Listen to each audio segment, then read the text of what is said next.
Neutral impartial journalist ہی تصور ہوتے ہیں جہاں تک میرا اندازہ ہے. انہوں نے یہ کہا تھا کہ اس میں بھی اسرائیلی ٹیکنالوجی کا استعمال ہوا ہے. تو you see a very close partnership between the Indian and the Israeli military in this regard. تو اس کی میں آپ کو اگر ڈیٹیل بتاؤں تو 1000 کلومیٹر کی تقریباً رینج ہوتی ہے. اس کے علاوہ 135 کلو گرام تک یہ ٹیکنالوجی آتی ہے. اب انڈیا کے پاس کون سی ہے یہ اسپیسیفائی کرنا ابھی بہت جلدی ہے. 400 کلومیٹرز پر آور کی رفتار سے یہ چلتا ہے. 23 کلومیٹر کا پے لوڈ کیری کر سکتا ہے. 9 آورز لمبی فلائٹ کر سکتا ہے. اور یہ اسرائیلی ٹیکنالوجی ہے جو کہ بھارت نے 2005 میں پہلا کانٹریکٹ کیا تھا.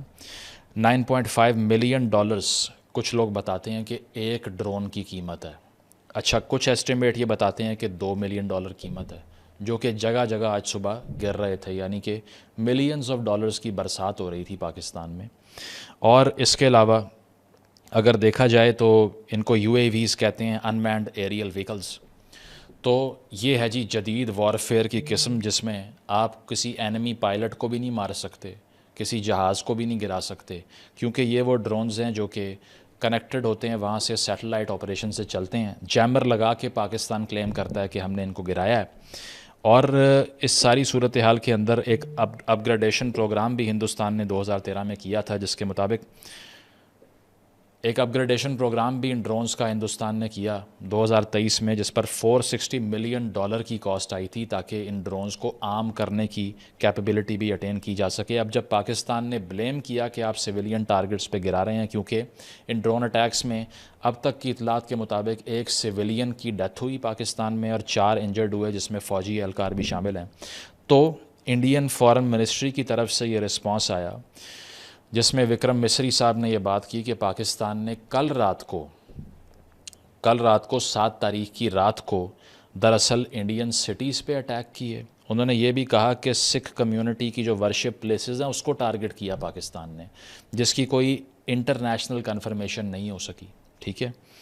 اس کے علاوہ ایک جو سٹیٹمنٹ کمپریہنسو قسم کی آتی ہے ہندوستان کی طرف سے, اس میں وہ سارے سٹیز مینشن کیے گئے جہاں پر بتایا گیا کہ پاکستان نے اٹیک کیا.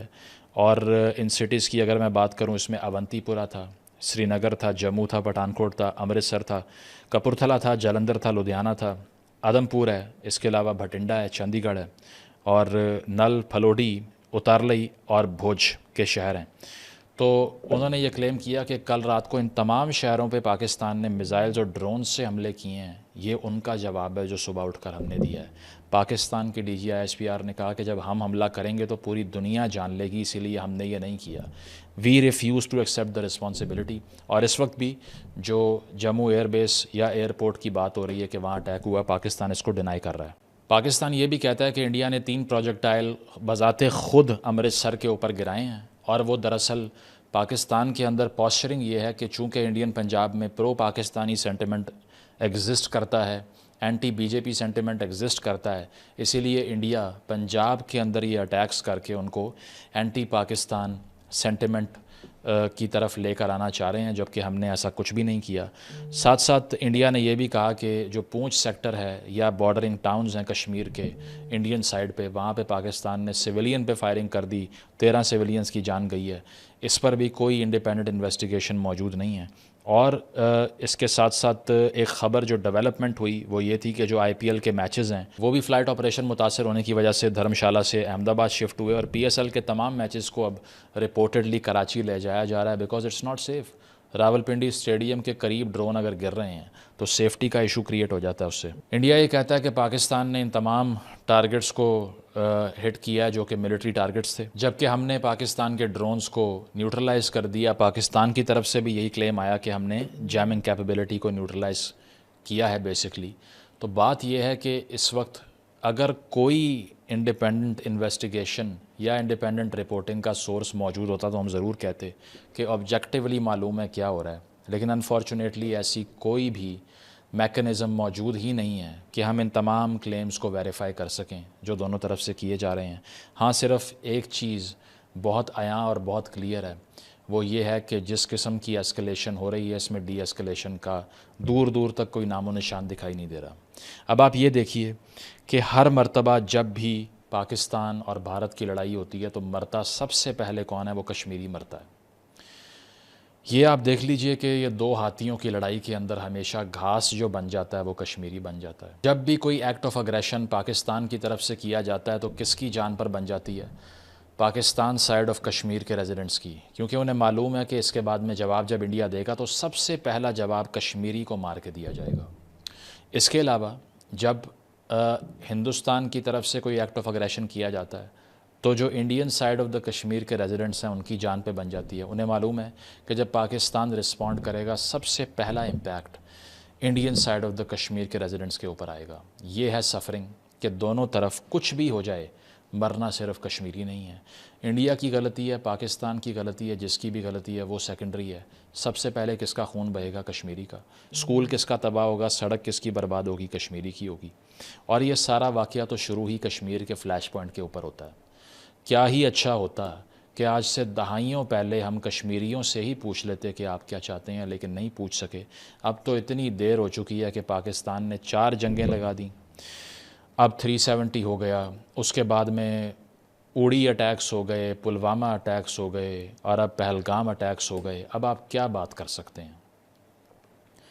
اب آ کر جو کشمیر کی آواز ہے وہ اس پولرائزیشن کے اندر بالکل غائب ہو چکی ہے، اور وہ کوئی سن نہیں سکتا کہ ایک انڈیجنس کشمیری کا نیریٹو کیا ہے، وہ بھی کوئی کنوے نہیں کر سکتا، بیکاز آن دا کانٹری صرف 2 نیریٹیوز آپ کو دکھائے جائیں گے، ایک پاکستان کا، ایک انڈیا کا، ایک بلیک ہے، ایک وائٹ ہے، یا دوسرا بلیک ہے، پہلا وائٹ ہے۔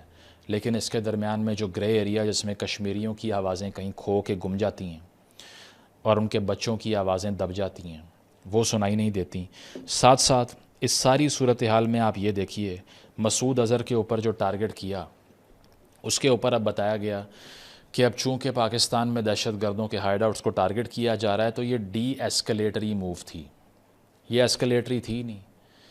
اب اگر تو ہم یہ کہیں نا کہ افغانستان میں یا کسی ایسی جگہ پہ ایئر سٹرائک کر کے آپ واپس آ گئے جن کی ایئر پاور ہے ہی نہیں، تو پھر تو ہم مان لیں گے کہ آپ ٹارگیٹڈ سٹرائکس آرام سے کر کے بغیر ریپرکشن کے بیٹھ سکتے ہیں۔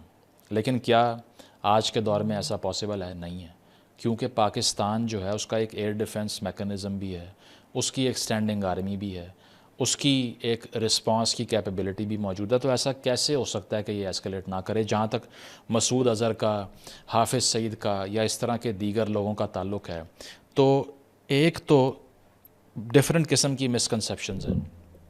پہلی مسکنسیپشن یہ ہے کہ دراصل پاکستان کے اندر جو مسکنسیپشن ایگزسٹ کرتی ہے کہ یہ لوگ دراصل ملک سے پیار کرتے ہیں، اسی لیے انڈیا ان کو مارنا چاہتا ہے۔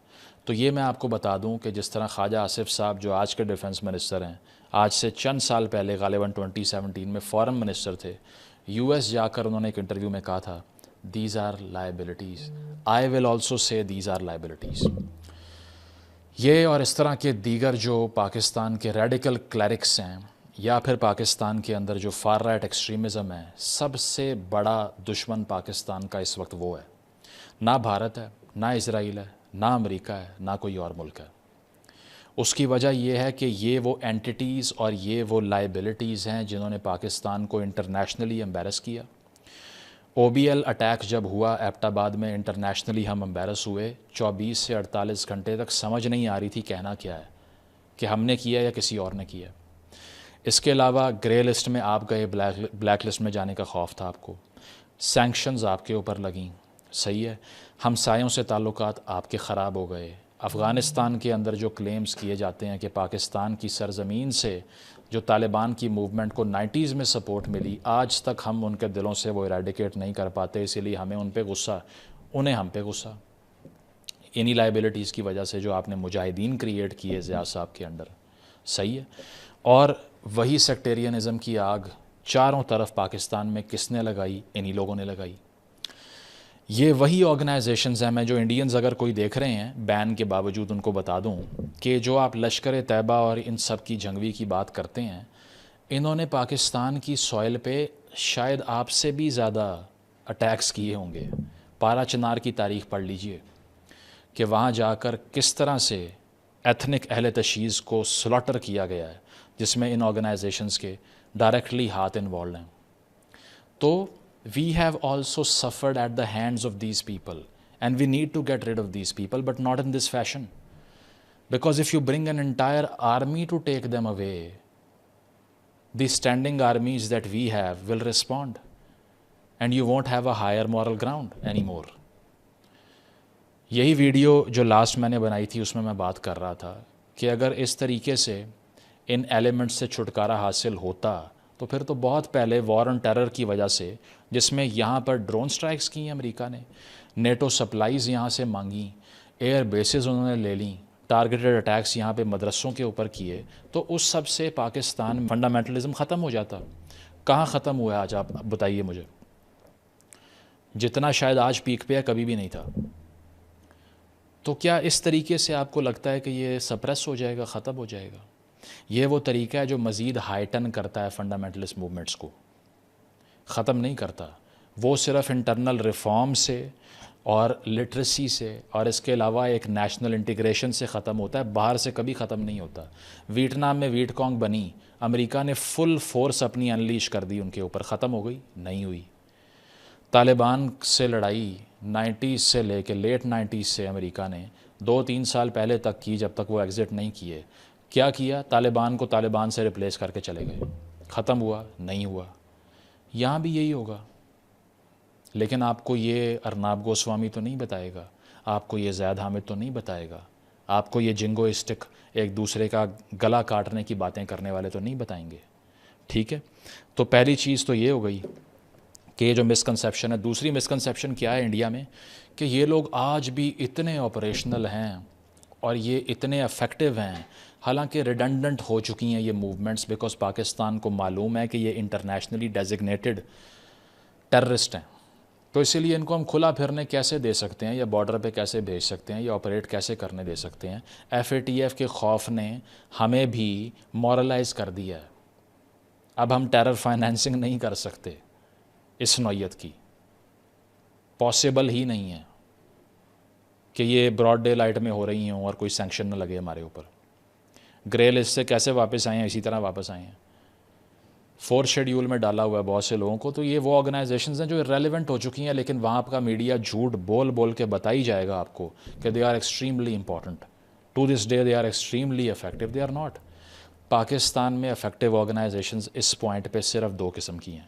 یہ آپ مجھ سے سن لیں، کہیں سے بھی کنفرم کر لیں اگر آپ سے نہیں ہوتا. نمبر 1 TTP، تحریک طالبان پاکستان، وہ انڈیا کو نہیں مارتی.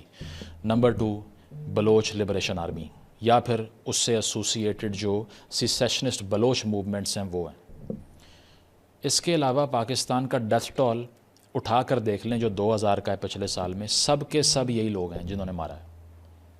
اس کے علاوہ اگر آپ کو کوئی بتا رہا ہے نا کہ پاکستان میں کوئی ریڈیکل آرگنائزیشن بہت افیکٹو ہے، جھوٹ بول رہا ہے، آپ سے بیوقوف بنا رہا ہے آپ کو. ٹھیک ہے، تو یہ ہو گئی مسکنسیپشن. اس کے علاوہ مجھے یہ سوال کا جواب چاہیے کہ TRF دا ریزسٹنس فرنٹ جس نے پہلگام اٹیک کیا تھا، کیا اس کے کسی ہائیڈ آؤٹ کے اوپر اٹیک کیا ہے ابھی تک؟ صرف ایک فارمولا بنا ہے کہ ان کا تعلق تھا لشکر طیبہ سے، اسی لیے وہاں کے ہائیڈ آؤٹس کو مسعود اظہر کے اوپر اٹیک کر کے ہم نے ختم کر دیا ہوگا. تو بھائی these are liabilities, take them away, destroy them, bury them alive. We have no tear to shed on it. We are Pakistanis and we are seeing that these people are liabilities. Whatever happens to them is not a cause of concern for us at all. On camera I am saying this, taking the risk to say it. But in the meanwhile, if citizens and innocent civilians start getting killed on both sides of the border, تو یہ صرف مسعود اظہر یا جیش محمد یا LET تک نہیں رہے گی جنگ. پھر یہ جنگ ممبئی دلی پہنچ گئی اور لاہور اسلام آباد پہنچ گئی. تو پھر کون جواب دے گا اس کا؟ کون کنٹرول کرے گا اس کو؟ انٹرنیشنل کمیونٹی تو سو رہی ہے بیٹھ کے. آپ یہ دیکھیے کہ کیا رول ہے UN سیکیورٹی کونسل کا اس پوائنٹ پہ؟ کچھ بھی نہیں ہے. تماشا دیکھ رہے ہیں بیٹھ کے سارے. اس کے علاوہ کوئی انڈیپینڈنٹ فیکٹ چیک کرنے کا بھی میکانزم موجود نہیں ہے کہ وہ بتا ہی دیں کہ اگر اچھا یہ کسی نے کہا ایئرپورٹ اڑا دیا، کسی نے کہا ایئر بیس اڑا دی، کسی نے کہا یہ کر دیا. آج یہ یہاں تک چل رہا تھا فیصل مسجد پہ اٹیک ہو گیا. سب کا سب فیک. انٹرنیشنل سسٹم کا اٹر فیلئر ہے انڈیا اور پاکستان، میں آپ کو بتا دوں. اس کی وجہ یہ ہے کہ وہ افیکٹولی ڈی ایسکلیٹ کرانے میں کوئی رول ہی پلے نہیں کر رہے اپنا، نہ ان سے کیا جا رہا ہے. اور اس کے ساتھ ساتھ ایک بہت بڑا اسپیکٹ جو میں آخری بات آپ سے کروں گا، پھر باقی ڈیولپمنٹس جو ہوتی ہیں وہ میں آپ کو بعد میں بتاؤں گا. آپ نے کبھی کسی خاتون کو دیکھا ہوگا کہ وہ جنگوئسٹک ہو کے یہ کہہ رہی ہے کہ مجھے بارڈر پہ بھیجو اور میں جا کے مار کے آ جاؤں گی سب کو؟ نہیں. اور ہمیشہ آپ کو یہی آرگیومنٹ مردوں کی طرف سے سوشل میڈیا کے اوپر کیا جانے والا دکھائی دے گا. ہمیں شرم نہیں آئی کہ انڈیا گھس کے مار گیا، ہم نے کچھ نہیں کہا.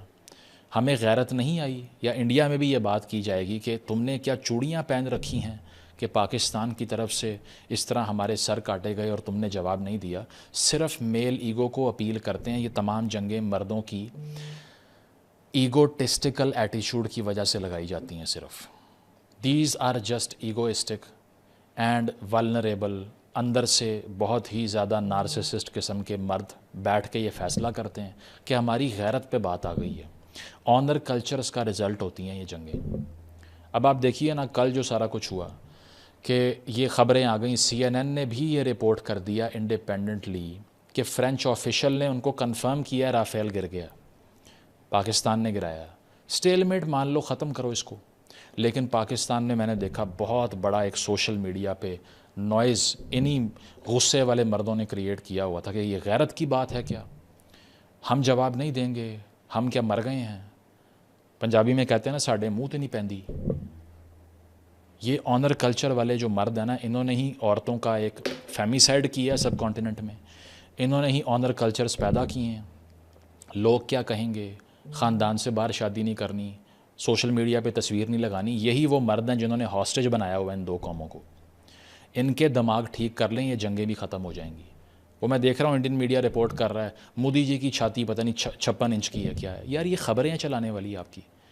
وہی ایک ریجڈ ٹاکسک میسکولینٹی کو پروموٹ کر کے آپ نے ایک کوازائی ڈیموکریسی اور ایک فل ڈیموکریسی کو آپس میں لڑا دیا، اور اب نیوکلیئر وار کا تھریٹ لوم کر رہا ہے. بیٹھ کے تالیاں بجا رہے ہیں کہ ہاں اب ٹھنڈی ہوئی ہے ہماری ایگو، میل ایگو.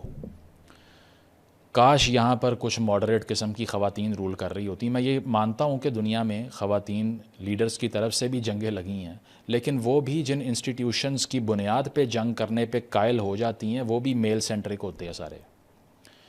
تو میل ایگو کو اس خطے سے ایریڈیکیٹ کرنا، آنر کلچر کو ایریڈیکیٹ کرنا، اور یہ غصے والے، کیا میں اب کہوں، یہ امبیسائلز جو ہیں، یا انسیل ہی کہہ دیتا ہوں میں، ان کو جب تک آپ جو ہیں وہ ہیومنائز نہیں کریں گے نا، ان کے دماغ ٹھنڈے نہیں کریں گے، یہ جنگ کا جنون ختم نہیں ہوگا. اب بھی پاکستان اور بھارت کے درمیان فل سکیل وار کا خطرہ منڈلا رہا ہے. کاش ہی ایسا ہو کہ پیس کی آواز جنگی جنون کی آواز سے اونچی ہو جائے، اور اس کو اونچا کرنے کے لیے آپ سب اپنا رول ضرور پلے کریں، اور بولتے جائیے کہ دونوں طرف سے غلط ہو رہا ہے، دونوں طرف سے جنگ کی بات غلط ہے. اس کی مذمت کرتے رہیں گے اور بولتے رہیں گے کہ ہر وہ آرگیومنٹ جو بدلہ لینے، چھاتی چوڑی کرنے یا آنر کی اپیل کی آرگیومنٹ کی بات کرتا ہے، اس کی آواز کو دبانا ہمارا مقصد ہے. Thank you. تو آج کا بلاگ آپ کو کیسا لگا مجھے کمنٹ باکس میں ضرور بتائیے گا، اور میری ویڈیو کو لائک اور شیئر ضرور کیجیے گا، اور مجھے دیجیے گا اجازت. اللہ نگہبان. پاکستان زندہ باد.